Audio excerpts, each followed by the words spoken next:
ที่นำเสนอไปแล้วได้ที่ www.thainews.prd.go.th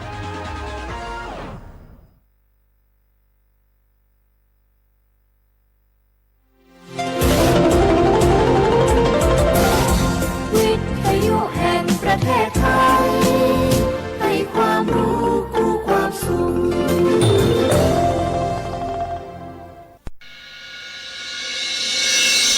สถานีวิทยุกระจายเสียงแห่งประเทศไทยจังหวัดเชียงใหม่ AM 1476 กิโลเฮิรตซ์สถานีวิทยุภาคภาษาชาติพันธุ์แห่งเดียวในประเทศไทยที่มีความทันสมัยเชื่อถือได้สร้างอัตลักษณ์กลุ่มชาติพันธุ์สู่สากล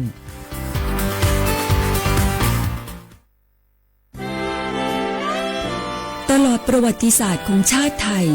พระมหากษัตริย์ไทยทรงเป็นพลังศรัทธาทรงทำนุบำรุงและอุปถัมภ์ศาสนาให้เป็นหลักยึดเหนี่ยวจิตใจของประชาชนเป็นแนวทางในการดำเนินชีวิตด้วยความดีงามศาสนาสอนให้คนไทยรู้จักคุณธรรมความดีและความสามัคคีช่วยประคองจิตใจในยามทุกข์เสริมพลังใจในยามเผชิญอุปสรรคเป็นรากฐานสำคัญของสังคมด้วยพระบารมีแห่งพระมหากษัตริย์และศาสนาอันเป็นที่พึ่งทางใจคือพลังศรัทธาที่ล้อมรวมคนไทยทั้งชาติสู่ความมั่นคงสงบสุขและยั่งยืนตลอดไปร่วมเสริมสร้างความรักในสถาบันหลักของชาติโดยสำนักงานประชาสัมพันธ์ที่ 3 กรมประชาสัมพันธ์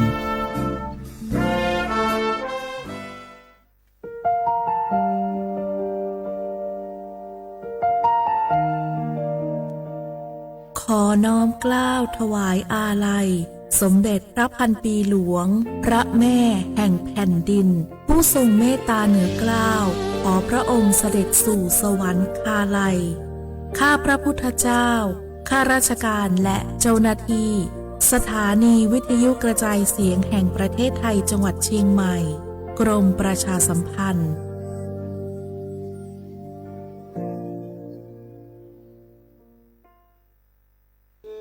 ท้องฟ้าหม่นสายฝนพรำดังน้ำเนตรทุกทเวทอาลัยหวนให้หาพระมิ่งขวัญดวงใจไทยประชาทะเสด็จสู่ฟ้าสวรรคาลัยน้อมรำลึกในพระกรุณาธิคุณข้าพระพุทธเจ้าคณะผู้บริหารข้าราชการและเจ้าหน้าที่สถานีวิทยุกระจายเสียงแห่งประเทศไทยกรมประชาสัมพันธ์อยากเลิกบุหรี่ไม่ยากอย่างที่คิดทางเลือกง่ายๆที่จะช่วยคุณได้เพียงใช้สิทธิ์บัตรทองปรึกษาเภสัชกรและรับยาช่วยเลิกบุหรี่ที่ร้านยา30 บาทรักษาทุกที่หรือโทรสายด่วนสปสช1330เพื่อสอบถามรายชื่อร้านยาที่เข้าร่วมได้เลยเลิกบุหรี่วันนี้เพื่อชีวิตที่ดีกว่าในวันพรุ่งนี้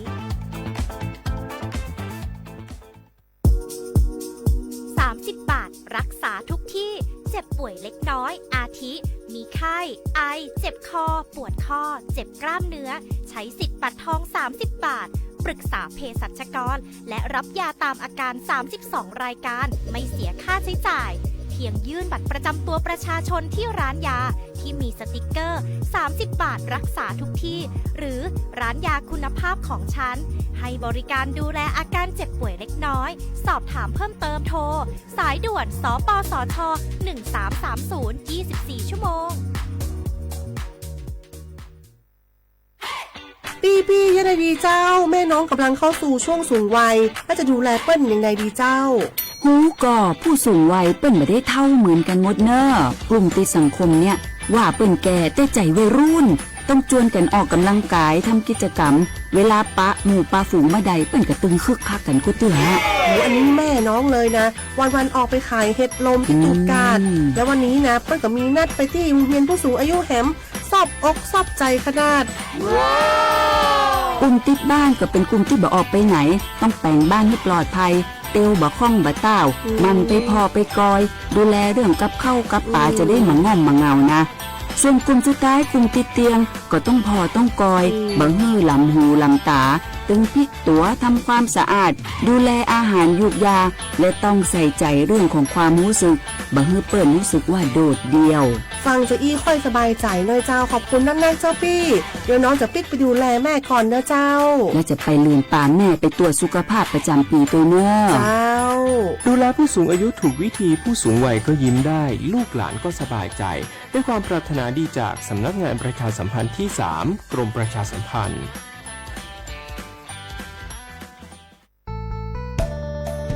สถานีวิทยุกระจายเสียงแห่งประเทศไทยจังหวัดเชียงใหม่กรมประชาสัมพันธ์ประกาศรับสมัครบุคคลเป็นลูกจ้างเหมาบริการตำแหน่งพนักงานกระจายเสียงภาษาเมียนจำนวน1 อัตราเพื่อเป็นตัวแทนนำข่าวสารร่วมพัฒนาคุณภาพชีวิตชาวเมียนและเผยแพร่วัฒนธรรมท้องถิ่นให้เป็นที่รู้จัก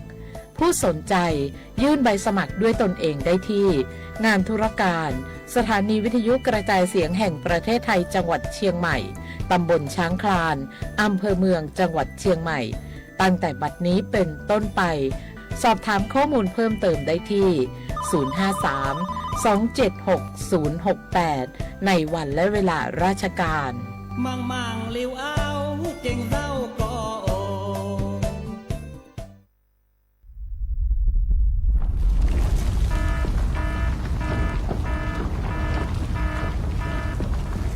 ดูสิรู้สึกสั่นๆพ่อปู่กำลังจะประทับร่างแล้วว้ายสั่นขนาดนี้เข้าแล้วแน่ๆสาธุเข้าอะไรล่ะแผ่นดินไหวพวกเอ็งมุดลงมาหาที่กำบังใต้โต๊ะนี่เร็วอย่าเพิ่งวิ่งออกไปข้างนอกของจะหล่นใส่หัวเอ้าแล้วตอนสั่นแรกๆทำไมท่านยังนั่งนิ่งเหรอครับตอนแรกมันสั่นระดับเบาแค่ให้เฝ้าระวังแต่สั่นแรงขนาดนี้ต้องหมอบป้องเกาะ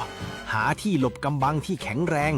พวกเอ็งต้องรู้จักประเมินสถานการณ์ภัยบ้างประเมินภัยเป็นปฏิบัติตัวถูกรับมือได้ทุกวิกฤตสำนักงานประชาสัมพันธ์ที่ 3 กรมประชาสัมพันธ์สารคดี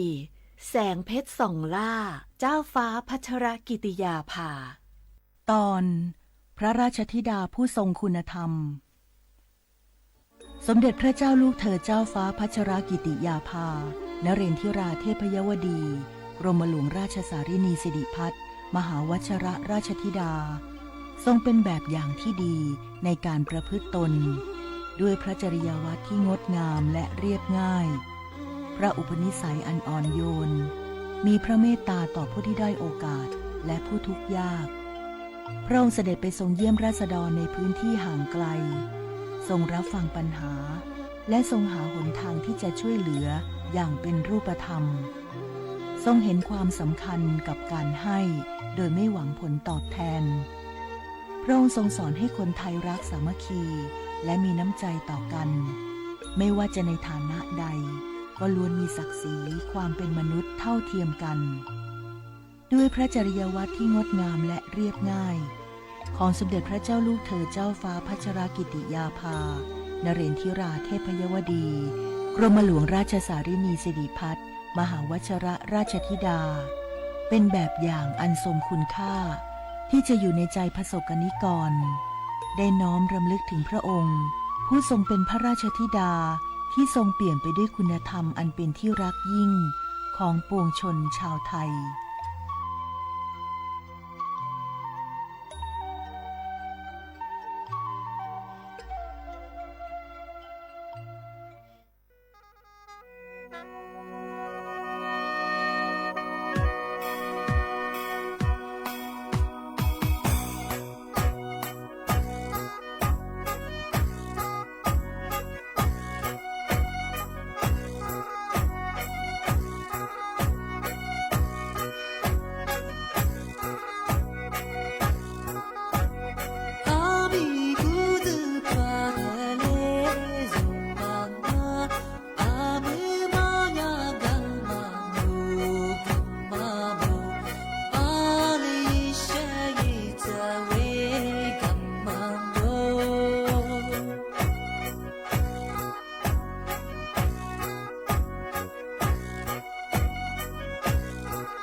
เบตามานินเนเคเลงวานิมิเทตาเธอวานิมาคูวานูเบคือเลงวามาไม่เลให้นิมาชะลาวาตานูที่สุดมิลิววาจะขวานูมาเตเพื่อมาดามานูสื่อคือว่าเตลูบิดานูเบคือเลนิโกทัว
เชื่อว่าเปล่าว่างอ่ะอามาซาညီโมควาညီสาโมฮาวลิสุงอนโดจะตัวว่าเปล่าวงอ่ะเอาลิสุงอนประกาศงงบรรยาจิ้มหมายงาสถานีวิทยุกระจายเสียงแห่งประเทศไทยจังหวัดเชียงใหม่ว่าโดจ้างอ่ะในเนตาพวงบรรยายุเวลาญาโฉมโมควาညီจิโมตัวโดที่มูลงบรรยาคือညီโมควาညီสาโมงอ่ะนาทีเนี้ยควานี้นาเนี่ยสถิติที่นี้เดี๋ยวดูจะชอบว่าอาทิตย์เราFacebook ว่าไงไลค์อย่าไปยิบเพจไปเหอะสวทเชียงใหม่ AM 1476อาทิตย์เราวิทยุงบรรยายครึ่งความถี่งบรรยายที่ตัวลิฮาชิสโชวาโจญาตัวละอะไรแบบว่ายีระบบเนี่ยคือระบบ AM ง่าที่นี่งานนี่เมที่นี่งอเป็นยังไงเอาลิซูอาบังอเป็นยังไงว่าฮาลีนี่นี่ไม่ที่นี่มาคือแหวนนี่แหวนนี่ยุคนนี่ตัวนี่จะโชโกเอาไทยอาบาเป็นไงโชฮาเสเหนี่นี่ไม่ที่นี่มาคือน่ะลีนี่งาเสน่ห์เป็นน่ะวันนี้เป็นน่ะโชนี่น่ะนี่เป็นล้อชอบง่ะที่ยังไงนี่ไม่เห็นนะคือมาแต่ปีมาสตาร์จีช่างมันก็บอกเห็นไงมาพยากรณ์อากาศที่มีฮิโรฮิตาบัวเรียบมั้งมาสัตยากรมอุตุนิยมวิทยาเดิมมือตะบัวกูยิสุแต่ยิสุงเรียโซภาคเหนือตะบัวจำมั้งยาบางสุภาคเหนือว่ามันยังไงมือหาเรียบมั้งมาคือโฉดเปอร์เซ็นต์ที่เรียบร้อยอาทิตย์บางทีก็ต้องบางทีเหมือนคือเลี้ยงอาทิตย์บางทีที่ว่าคือจำหมดจบางไงจังหวัดแม่ฮ่องสอนอาทิตย์ยังจังหวัดเชียงใหม่ถึงว่าอาทิตย์ยังเชียงรายอาทิตย์ยังจังหวัดน่าน จังหวัดตากที่ยังคือจังหวัดพิษณุโลกมาคือมาคือสมองที่ถึงกางงไม่ยากมาคือภาคกลางภาคกลางมาคือเมืองฮันเรียกว่าบางอย่างมาคือละลี10%พื้นที่งบไม่ยากคือจังหวัดนครสวรรค์อาจจะคืออุทัยธานีหรืองอาจจะคือจังหวัดลพบุรีอาจจะคือจังหวัดสุพรรณบุรีอาจจะยังจังหวัดกาญจนบุรีอาจจะคือราชบุรีมาคือมหาเรียกมาคือละลี10%ที่เรียกบางละมอชของที่ถึงกางงปัญญากรุงเทพมหานครอาจจะคือปริมณฑลที่มาเมืองเรียกบางอย่างคือบางพื้นที่มาคือละลี10%ที่เรียกส่วนใหญ่งปัญญาคือเมื่อคือเจ้าวะที่เรียกขึ้นเรียกบางที่เรากรุงเทพที่ชุดเจ้าดำมองปัจจุบันมองที่ถึงกางงปัญญาภาคใต้ฝั่งภาคใต้งปัญญาคือเมื่อเรียกมันก็คืออะไรลี10%ที่เรียกอาจจะบางพื้นที่เมื่อขึ้นเรียกอาจจะว่าคือพื้นที่จังหวัดกระบี่อาจจะคือจังหวัดตราดอาจจะจังหวัดสตูลมาคือจำมฝาตาไปเชียงใหม่ไปคว้าหัวชกจอจากสุดบางที่ถึงกางงปัญญาภาคตะวันออกเฉียงเหนือมาคือเมื่อเรียกมันก็คืออะไรลี10%บางพื้นที่ที่เกิดตัวบางเมืองคือเรียกบางอะไรบางก็จำหมด2มาถึงจังหวัดเลยจังหวัดหนองคายที่จังหวัดบึงกาฬที่ยังจังหวัดนครพนมที่ยังจังหวัดชัยภูมิมาจำมงพี่ข้าวตัวจากสุบางที่ถึงกันมาคือจังหวัดภาคตะวันออกเมื่อเรียกมันก็คือ40%บางพื้นที่ที่ก็ตัวแม่เมืองคือเรียกบางเจ้าพื้นที่มาจากสุบางจังหวัดนนทบุรีที่จังหวัดตราดจังหวัดชลบุรีระยองอาจจะยังนครนายกที่ยังจังหวัด19มาคืออาจจะยังจะมาฝาได้ใบชงสุดท้ายเป็นยังไงมาคือภาคใต้ฝั่งตะวันออกมาคือเมื่อเคยเรียกเป็นอะไรคือว่าบางพื้นที่ลี10%เรียกหรืออาจจะเป็นว่าที่พื้นที่จะมาจากสุบางมาแต่เนี่ยจำโมฝาได้หรือยูถึงกับคือจังหวัดสุราษฎร์ธานีอาจจะคือจังหวัดนครศรีธรรมราชอาจจะคือจังหวัดพัทลุงอาจจะจังหวัดสงขลาจังหวัดปัตตานีจังหวัดยะลาจังหวัดนราธิวาสอาจจะมาคืออย่างคือเมื่อที่ยังแต่หมดเรียกบางพี่ข้อจะรอจากสุบางมาติดตามข่าวสารก็ที่พยากรณ์อากาศมีเรื่องตัวสุประกาศมาคือที่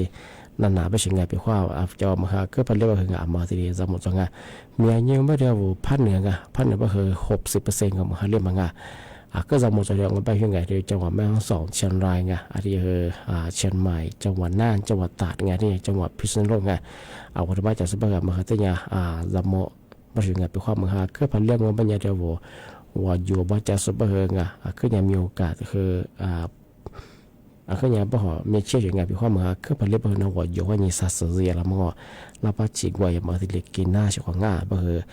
มาคือจำหมอที่เราว่าอาจจะคุยเคยมีจะสุขงานเพราะว่ามือคือผลิตเบอร์อาจจะคุยว่าพับบิลหรือเรื่องมันยังไงเคยมีเหรอที่เลยเยี่ยมมั้งน้ำถ้วยมาที่กินหน้ามาคือจำหมอฝรั่งเฉพาะง่ามาคือพยากรณ์การพูดมาปีมาจากมาคือสื่อเห็นอยู่ว่าอย่างที่เรานี่สื่อกู้นี่สื่อนี่สื่อเห็นนี่สื่อกู้นี่นี่สื่อนี่เฉพาะง่าที่บ้านมันยังไงที่มาเทเชื่อที่มาสื่อตาจีเชื่อว่าชอบงอยู่ที่บ้านมันยังชอบงมาก็ว่าจู่ที่เลยสื่อตานี่นี่มาอุดก็ตาชอบงอยู่ที่ซาจะมาก็จะชอบงมาก็นี่มาทำโมมาก็ว่าพวกยามาว่าเชื่อมาตัวนี้มาคุยมาเกี่ยวมาเรียกใส่เยอะชอบงสุดท้ายไปถึงผู้บ่าวคือพิอาดูยงจะซื้อมาว่างสู้ตัวเกลือเตงชงที่บ้านมันยังไงทำไมคือซาจะมาย่าในฝรั่งยี่ว่าที่มังมันยังเอายี่เบิดโทรศัพท์แต่กับเชียงยังไม่ถึงปีว่าพัฒนาฝรั่งมันยังว่ายี่หมายเลขมุตชมมังว่ายี่เครื่องหมายบวชอะไรบ้างยี่หมายเลขบ้าง697มันก็คือ698วิธีมาก็ถือว่าดาวก็มันยังคืออันนี้ยังคือที่5%ยังคือกลุ่มมิจฉาชีพที่กูตาบุรุษทำไมยาที่เจนตัวฝรั่งของอาจจะเป็นทัลลาสายาทัศน์เวลาไม่ใช่นี่มาที่มังโง่มันยังคือวายาลีน มาเฮอก็มองไงที่ว่าพี่ว่ามาโทรศัพท์มือถือจะไปเฮงอกว่ายี่ข้อความSA ว่ายังว่าโทรศัพท์เนี่ยสุภลังอ่ะยี่ลีเฮสุภลังที่ก็ถึงมาโง่ไม่อยากเฮนุ่งยามีข้าสูงผู้โชคดีแบ่งเงินนุ่ยสิกุมาทำว่าไปเฮยี่ดีเนี่ยเฮยี่สิโซผู้บาดเจ็บลงไปไงมีเสียมีจะที่ดีแบ่งเนี่ยเฮว่ายี่ดีจะมาที่ดีคือเรามาเฮมีมาเฮมาเซ่อมาโกยมาเชี่ยมาเจเนี่ยเฮนี่ก็มาเนื้อเชื่อมาทะเยงอ่ะเนื้อเชื่อมาพยาบาลสุดท้ายไปถึงไงสุดท้ายผู้บาดคือมาว่าอันนี้ยึดข้อมูลส่วนตัวส่วนเตียมาคืออย่างอ่ะอับเฮอับเฮ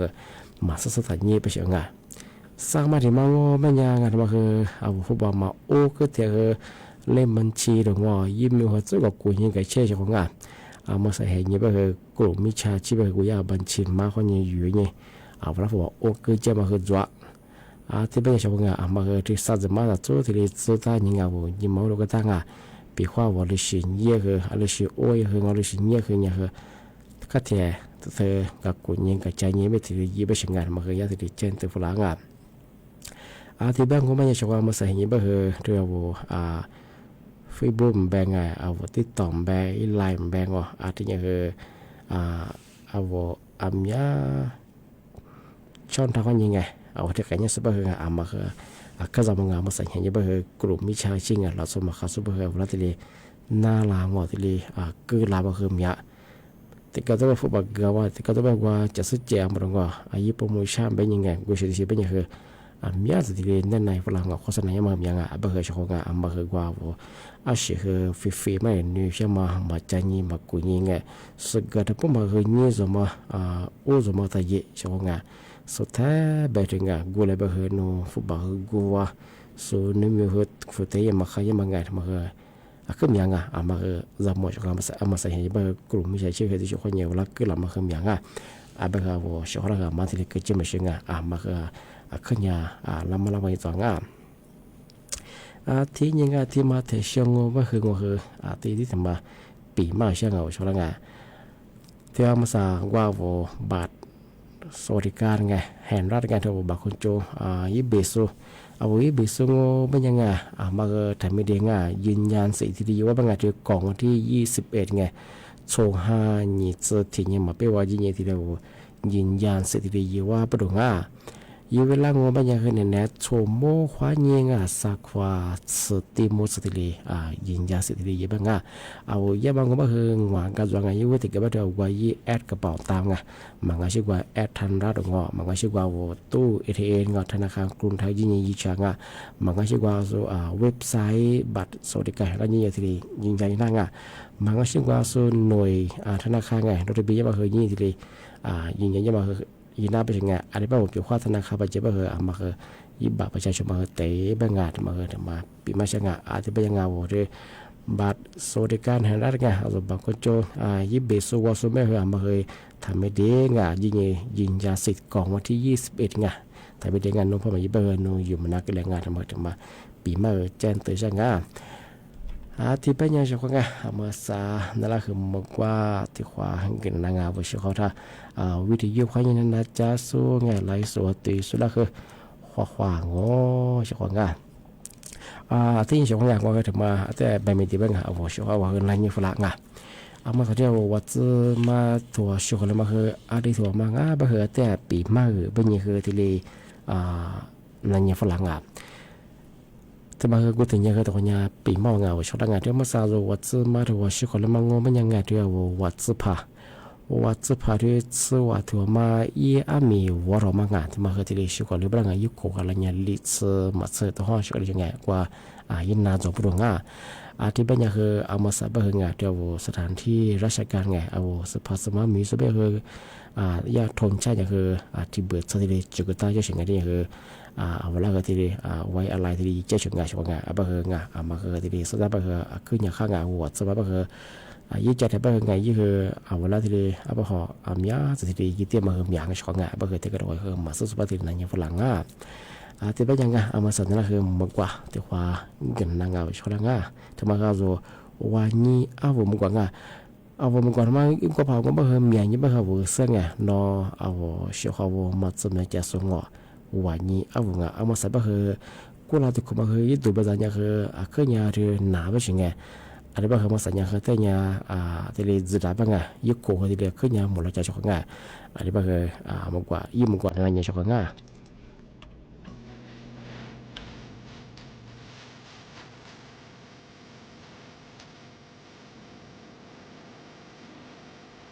在不挂的，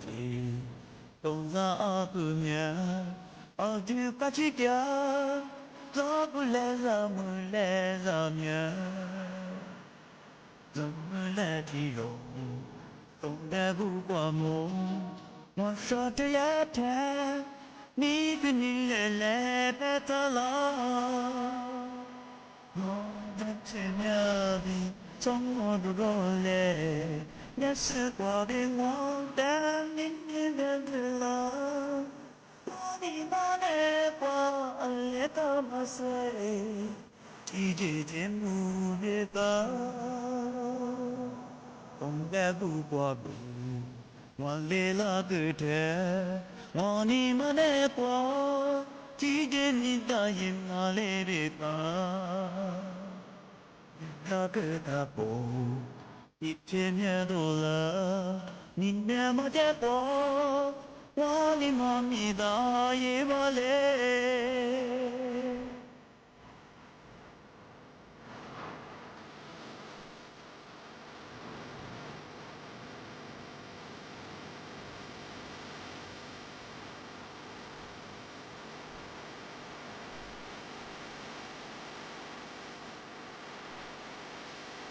在不光芒，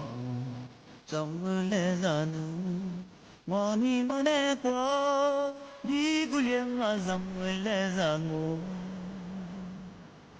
你啥时候？我干嘛去面？我你妈来过，是让你咋去来不来？我的天呀的，从我的过来。也是我的我的你的了，那你妈的我也他妈是，一直的目别吧，东的不挂背，我来了个天，我你妈的我，一直你答应嘛来的吧，一个个他不。一天天多了，你那么的多，我的妈咪的也不来。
สาวเป็นยังไง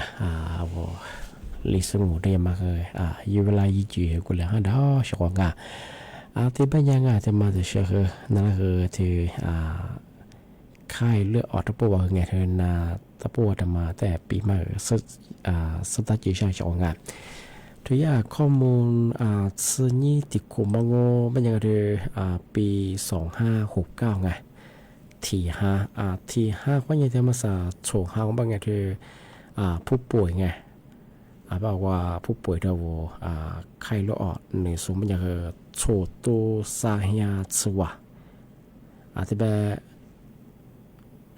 ชื่อคนแล้วมันบรรยากาศละกูว่าที่เรียนจอยชกงานที่แบบงบรรยากาศชกงานมาสามเมืองฮาลีจังหวัดคือเหตุโทมานางอไข้เลือดออกมามีอาชิง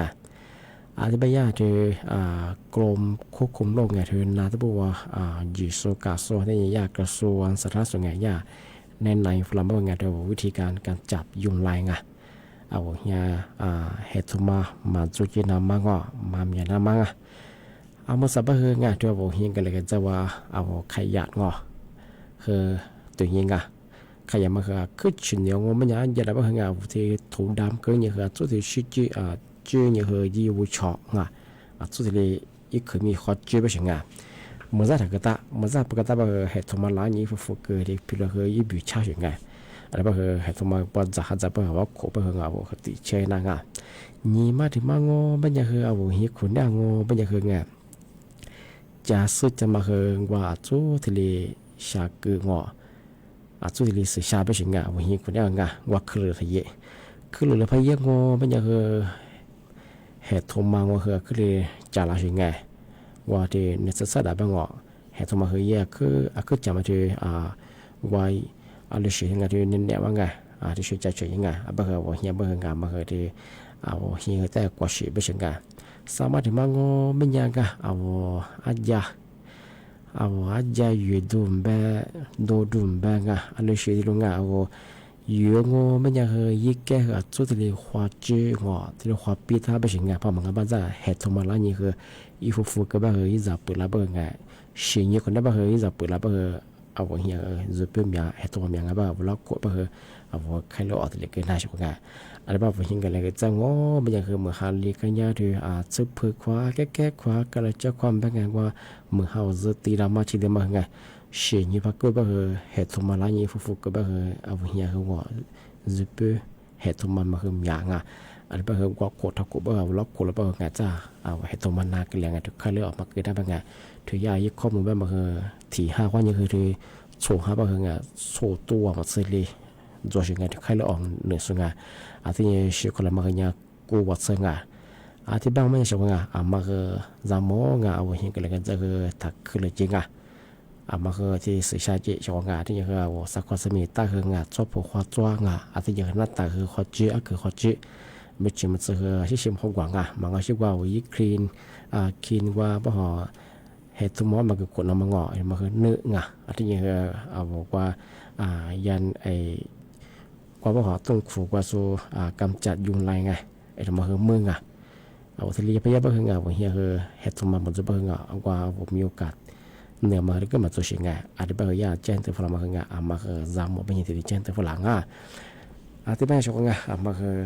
ก็เดียวว่าที่กว่าชิว่าช่วงจะนาพาชิติสภาพกิเลสเบอชื่อเจมมาเปียงที่บางมันยังไงนี่มีที่มันคือนั่นละปีมาคือที่เรียนจบช่วงที่ปัญญาที่ที่ความมูลค่ารายการลิสงดวงมันเป็นไงเนี่ยถ้าพูดก็คือฉุมมั่วความยิ่งจิ้มมั่วถึงความดูที่มั่วเราไม่ยังไงหนีมั่วความยิ่งคือ3 มั่วหนาที่ยังความยิ่งคือหนาเนี่ยเสือที่เนี่ยเลยที่ตัวอย่างช่วงรายการลิสงปากกาโกดูกูไม่ท่าจิ้มหมายดังสถานีวิทยุกระจายเสียงแห่ง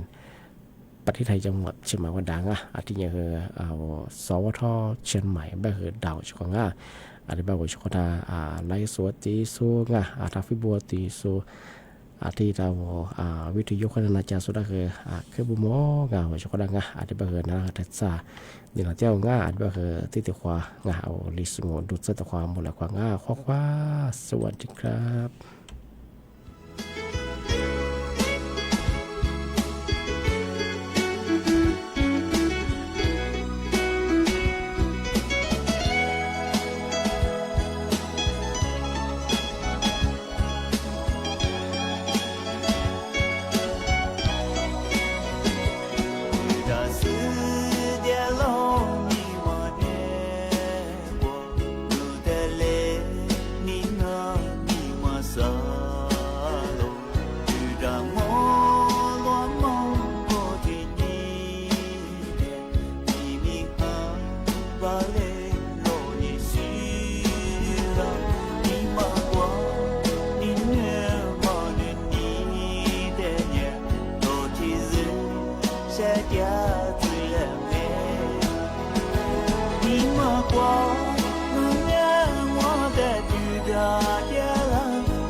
跌了，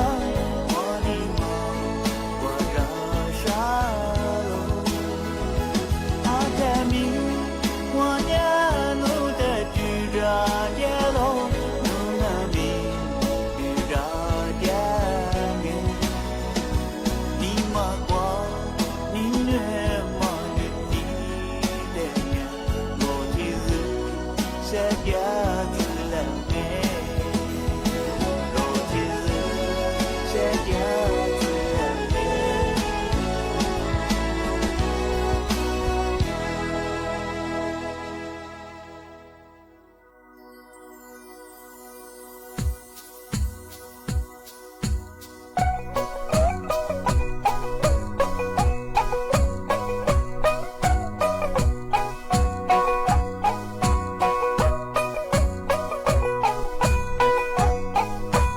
阿弥咕噜多的里苏妈妈，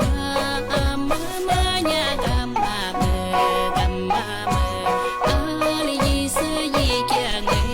干妈妈。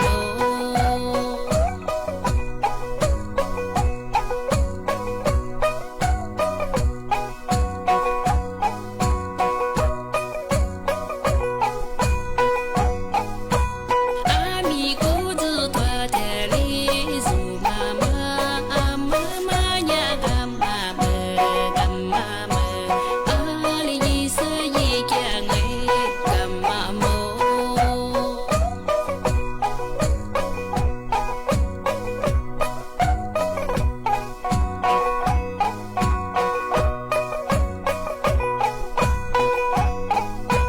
阿弥咕噜多的里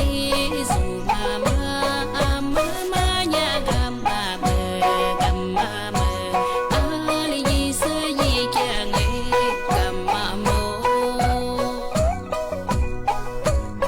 ไทยและเครือข่ายทั่วประเทศเสนอข่าวต้นชั่วโมง รู้เร็วรู้จริงเกาะติดทุกสถาน